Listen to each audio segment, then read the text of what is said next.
Isang katang-isip na nakakatindig balahibong kwento. Sa dulo ng isang liblib na baryo ay may nakatatandang babae na kilala ng lahat bilang si Aling Sela. Tahimik ang kanyang kubo, ngunit ang kanyang pangalan ay kinatatakutan. Sinasabing isa siyang mangkukulam na walang awa.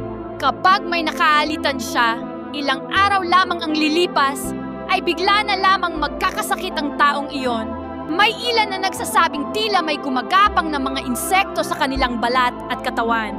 Walang doktor ang makapagpaliwanag, and maging ang mga albularyo ay sumusuko.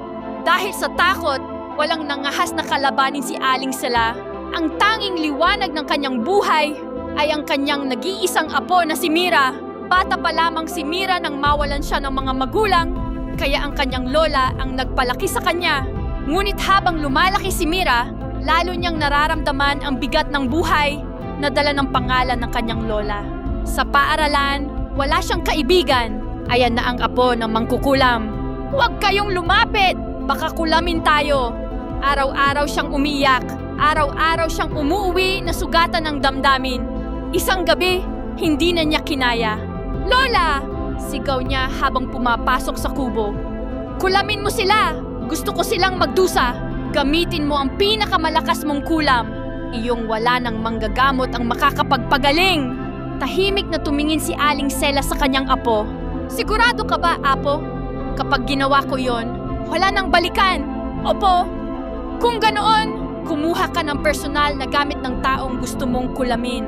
Kinabukasan ay bumalik si Mira dala ang isang puting uniforme. Ito ang damit ng kaklase ko.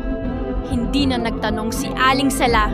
Sa kalaliman ng gabi, isinagawa niya ang pinakamatinding ritual na matagal na niyang hindi ginagamit. Habang bumibigat ang hangin at unti-unting namamatay ang apoy ng kandila, ibinulong niya ang mga salitang matagal nang ipinangakong hindi na niya uulitin. Nang matapos ang ritual, napangiti siya. Tapos na, ngunit kinabukasan, hindi ang kaklase ni Mira ang bumagsak. Si Mira mismo ang biglang nilagnat. Unti-unting nanghina ang kanyang katawan. Halos hindi siya makatayo. Araw-araw ay lalong lumalala ang kanyang kalagayan. Nang makita iyon ni Aling Sela, agad niyang kinuha ang damit na ginamit sa ritual.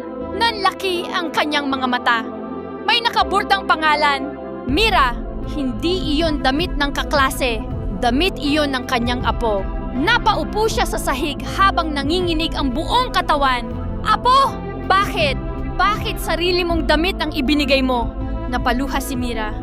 Lola, pagod na akong mabuhay. Tahimik ang buong kubo. Pagod na akong tawaging apo ng mangkukulam. Pagod na akong katakutan. Pagod na akong mawalan ng kaibigan. Hindi ko pinili ang buhay na ito.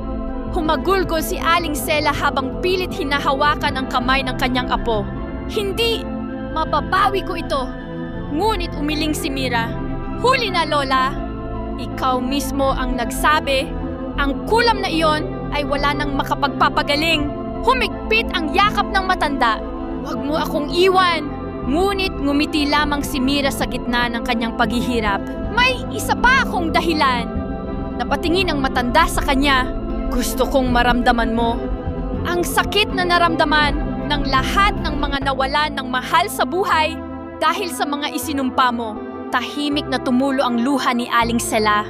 Sa unang pagkakataon, siya ang nawalan at iyon ang sakit na kahit pinakamakapangyarihang kulam, hindi na niya kayang gamutin.